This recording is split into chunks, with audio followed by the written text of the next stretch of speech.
اللہ اللہ اللہ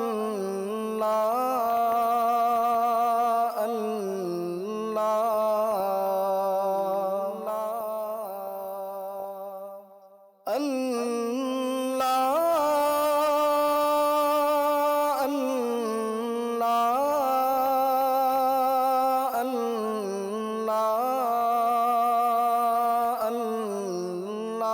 ناظرین گرامی، السلام علیکم ورحمۃ اللہ وبرکاتہ۔ میں ہوں آپ کا میزبان انصار عزیز ندوی، اور آپ اس وقت سیدھی بات چینل کے خصوصی پروگرام ذکر میرے حبیب کا صلی اللہ علیہ وسلم دیکھ رہے ہیں۔ ناظرین گرامی، الحمدللہ آج ہم ذکر میرے حبیب کا پروگرام کی 162ویں قسط پیش کریں گے۔ گزشتہ ہفتے آپ نے دیکھا تھا اور سنا تھا کہ کس طرح اسلامی حکومت اپنی سول حکماء سے بہت بڑے پیمانے پر اسلام کی اشاعت اور فروغ کی خدمت لے رہی تھی، اور یہ لوگ بھی کس طرح کسی عہدے کی لالچ کے بغیر صرف کلمۃ اللہ کو سربلند کرنے اور انسانوں کو بھلائی کے راستے پر ڈالنے میں مصروف تھے۔ اس سلسلے میں ایک مثال کا ذکر ہم نے گزشتہ قسط میں کیا تھا، اور مثال آج ہم پھر پیش کریں گے کہ عتاب بن اسید کو مکے کا گورنر مقرر کیا گیا تھا، تو 1 درہم یومیہ تنخواہ مقرر کی گئی۔ اس گورنر نے تقریر میں خود کہا کہ خدا اس شخص کو بھوکا رکھے جو 1 درہم روزانہ پا کر بھی بھوکا رہا۔ یہ لوگ اپنے عقیدے اور اپنے محبوب نظام کے داعی پہلے تھے اور کچھ اور اس کے بعد تھے۔ پس مدینے کی حکومت جن لوگوں کو بھی کسی جگہ گورنر، جج، تحصیلدار اور مالی افسر مقرر کرتی تھی، وہ اپنے اپنے حدود عمل میں توحید کے داعی، اسلام کے معلم اور اخلاق کے عامہ کے معمار بھی ہوتے تھے۔ ان حضرات کو جب ان کے فرائض سے آگاہ کیا جاتا تھا تو اس وقت حضور اکرم صلی اللہ علیہ وسلم اس اساسی فرض پر بھی ان کو متوجہ فرما لیتے تھے۔ مثلا حضرت معاذ بن جبل رضی اللہ تعالیٰ عنہ کو یمن میں جند، جس کا نام بتایا گیا ہے، مالی، انتظامی اور عدالتی فرائض سونپ کر افسر مقرر کیا، تو ان کو یہ تلقین بھی فرمائی کہ لوگوں کو قرآن کی تعلیم دو اور انہیں اسلام کے حکام سکھاؤ۔ پھر انہیں اہل کتاب مخاطبین کو ملحوظ نظر رکھ کر تفصیل سے دعوت کا اسلوب سمجھایا کہ انہیں توحید کی دعوت دینا، اسے مانے تو پھر نماز کے لیے کہنا، اور اس کے بعد زکوٰۃ کے لیے یہی افسر اکثر و بیشتر اپنے ہیڈ کوارٹروں میں امام صلاۃ بھی ہوتے تھے۔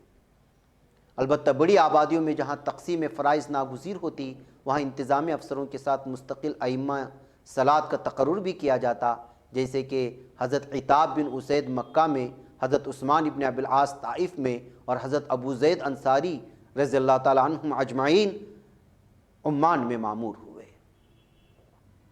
سول افسروں کی تعداد چونکہ خاصی زیادہ ہے، اس لیے ہم یہاں فہرست نہیں بیان کر رہے، لیکن اس تعداد کو دیکھا جائے، ان کے علاقۂ تقرر کو دیکھا جائے تو سمجھ میں آتا ہے کہ اسلامی حکومت کی سول سروس نے اسلام کی روشنی کو پھیلانے میں کتنا بڑا کام کیا ہوگا۔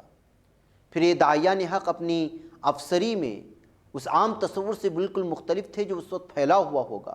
نہ وہ خدا سے بے خوفی، نہ وہ ٹھاٹ باٹ، نہ وہ جور و تعدی، نہ عوام سے دور دور رہنا، لوگوں کی ضروریات و حاجات سے غفلت، نہ ہٹو بچوں کی صدائیں، نہ دربانوں اور چاوشوں کا ہنگامہ، نہ محلات و قصور، نہ سلب و نہب، نہ رشوت ستانی، نہ خوش آمدیوں کے حلقے، نہ اندھی داد و دہش، نہ شرابوں کے دور، نہ موسیقی کے زیر و بم، نہ رقاصاؤں کے ہجوم۔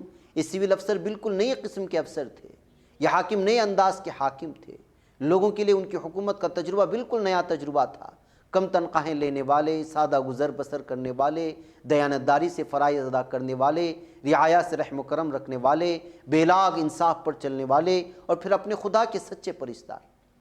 یہ نیا حاکمانہ کردار دلوں کو مسحور کر کے قریب لاتا ہوگا، اور پھر جب یہ لوگ سچائی کا پیغام دیتے ہوں گے تو سیدھا سینوں میں جاگوزی ہو جاتا ہوگا۔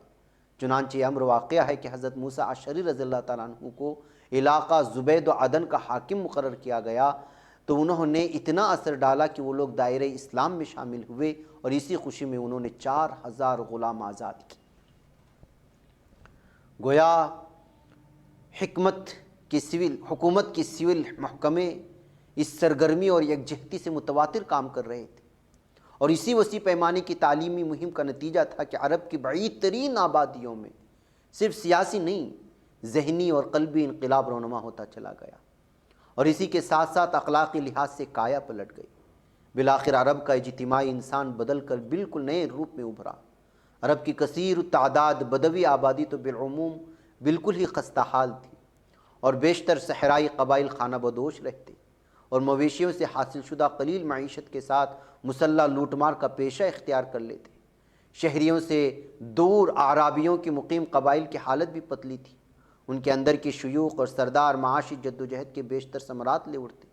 شہر تھے ہی کتنے، مکہ، مدینہ، طائف، صنعا، حضرموت وغیرہ، پھر یہ بھی بہت بڑے شہر نہ تھے، قلیل آبادیاں تھیں۔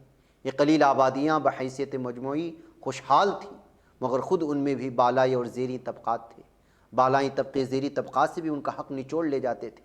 مدینے میں یہودی تجارت اور زراعت کے ساتھ ساتھ سود خوری کے جال پھیلائے ہوئے تھے۔ اسی طرح مکہ اور طائف کے بڑے بڑے مالدار لوگ بھی دوسرے ذرائع کے ساتھ ساتھ مہاجنی کا کاروبار کرتے تھے۔ اوپر کے چند خاندانوں کے اسراف کا یہ عالم تھا کہ شرابیں پی پی کر چاہے تو 50 اونٹوں کی گردنیں کاٹ دیں اور پھر فیاضی کا سکہ جمائیں۔ گانا بجانا، معاشقے، بدکاریاں ان کے کلچر کی نمایاں ابواب تھے۔ لیکن دوسری طرف عوام عرب کا یہ حال تھا کہ پیٹ کی آگ بجھانے کے لیے گوہ یعنی چھپکلی سے مشابہ مگر بڑا صحرائی جانور جس کی 2 زبانیں ہوتی ہیں کا شکار کرتے۔ ٹڈی دل آتے تو ٹڈیاں کھاتے، چھپکلیاں تک چٹ کر جاتے، مردہ جانوروں کا گوشت اور جما کر خشک کیا ہوا خون اور سوکھا ہوا چمڑا تک بھون لیتے، زندہ جانوروں کے بدن سے ٹکڑے کاٹ کر کھا لیتے۔ سرے سے حلال و حرام اور طیب و مکروہ کی تمیز ہی نہ تھی۔ لباس اور غذا اور مسکن ہی کا مسئلہ حل نہ ہو پاتا تھا تو تعلیم اور صحت اور اس سے اوپر کے مسائل کا کیا ذکر۔ علاج کے لیے وہاں بتوں کے حضور پرارتھنا ہوتی اور کچھ ٹونے ٹوٹ کے چلتے تھے۔ کاہنوں اور نجومیوں کی چاندی ہو جاتی تھی۔ تعلیم نہایت محدود پیمانے پر شہروں کی صرف اعلیٰ خاندانوں کے اندر بھی تھوڑے سے افراد کو حاصل ہوئی۔ بقیہ سارا عرب جو کچھ بھی علم حاصل کرتا تھا اپنے روزمرہ کی عملی زندگی کے مدرسے سے حاصل کرتا تھا۔ بہرحال وہاں کا ایک بنیادی اور ٹھوس روٹی کا تھا مسئلہ۔ جس قوم کی عظیم اکثریت ہر وقت کھائیں گے کیا کہ سوال پر سوچتی رہے، اسے نہ تو اعلیٰ تر حقیقتوں کا ذوق دیا جا سکتا ہے اور نہ وہ بڑے بڑے مقاصد کے لیے کوئی عظیم کارنامہ انجام دے سکتی ہے۔ معاشی محرومی کی پستی میں گرے ہوئوں کو اگر سہارا دے کر کوئی نظریہ اوپر نہ اٹھا سکتا ہو، ان کے تواضع فقط واضح سے کرے تو کبھی بھی بڑے پیمانے پر وہ عوام کو حرکت میں نہیں لا سکتا۔ پھر اگر وہ تلوار کے زور سے اپنی حکومت بھی جما لے لیکن وہ حکومت زندگی کے اولین معاشی مسئلے کا کوئی حل نہ دے سکے، تو ایسی صورت میں محض اخلاقی مفہوم میں تعمیر و اصلاح کو قبول کرنے پر عام لوگ کبھی تیار نہیں ہو سکتے، بلکہ ایسی تعمیر و اصلاح کو ایک مصیبت اور عذاب سمجھ کر اس سے نجات پانے کے لیے بے چین ہو جاتے ہیں۔ انسانیت نظریہ حق سے جبھی مفتوح ہوتی ہے جبکہ وہ عاقبت کے ساتھ دنیا کو بھی سنوارنے اور اخلاقی اصلاح کے ساتھ معاش کے قضیے کا حل بھی نکالے۔ لوگ اسی قوت کی زبان سے واعظ سن کر متاثر ہوتے ہیں، بلکہ اس کے عصائے تعذیب کی ضربے بھی ہنسی خوشی برداشت کر لیتے ہیں، جس کے ہاتھوں سے ان کے مسئلہ رزق کا قفل کھلے۔ جس طرح نرا مسئلہ معاش لے کے اٹھنا انسانیت کو اخلاقی لحاظ سے ہلاکت میں ڈالنا ہے، اسی طرح اخلاقی اصلاح کے کام کو زندگی کے معاشی تقاضوں سے الگ کر کے لینا سرے سے اخلاقی اصلاح ہی کو ناکام بنا دیتا ہے۔ اسلام دونوں ضرورتوں کا جامع ہے۔ محسن انسانیت محمد مصطفیٰ صلی اللہ علیہ وسلم نے جو تحریک چلائی وہ جہاں دلوں کو نور ایمان اور روحوں کو اخلاقی اقدار دیتی تھی، وہاں وہ پیٹ کی روٹی بہم پہنچانے کے لیے بھی بہترین تدابیر عمل میں لاتی تھی۔ عین آغاز ہی میں اسلام کے مختصر سے اخلاقی ضابطے میں اطعام مسکین بڑی اہمیت کے ساتھ شامل تھا۔ پھر یتیموں، بیواؤں اور مسافروں کی خبرگیری کرنا ہر مسلم پر لازم تھا۔ ناظرین گرامی، یہاں وقت ہو چلا ہے، سلسلہ جاری رکھیں گے، مجھے اجازت۔ السلام علیکم ورحمۃ اللہ وبرکاتہ۔